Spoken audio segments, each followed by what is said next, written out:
Welcome to our channel. Today we how to protect your home office with Ring Security easy tutorial step by step clearly. Begin by selecting a suitable location for your Ring device.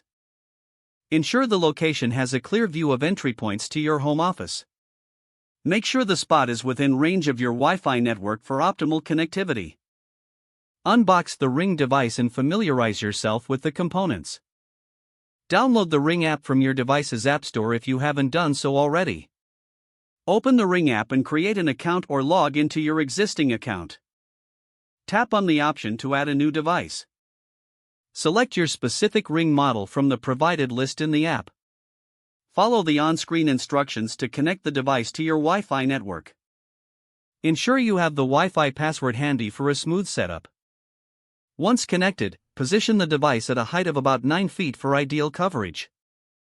Use the mounting kit included in the box to secure the device to the wall. If applicable, adjust the camera angle for better visibility of your home office entrance. Test the device to confirm it is capturing the desired area effectively. Now, configure motion detection settings within the app. Set specific zones where you want to monitor motion. Adjust the sensitivity of the motion alerts to minimize false alarms. Set up notifications to keep you informed of any activity detected. Explore additional features, such as video recording and two-way audio. Consider integrating your Ring device with other smart home security products for enhanced protection.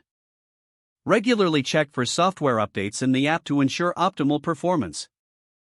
Finally, familiarize yourself with how to access the live feed and recorded footage for easy monitoring. If the page does not load, refresh the browser or try again in a private or incognito window. Make sure you are using the correct email address, then retype it carefully to avoid small typos. If your password is not accepted, use the reset option and create a new strong password you can remember. Check your spam folder for verification or security emails, then complete any requested confirmation steps. Enable two-factor authentication if available to improve account security and reduce unauthorized access risk. After signing in, review your profile details so your contact information and settings are accurate and current. Don't forget to like this video and subscribe to our channel for more step-by-step tech guides.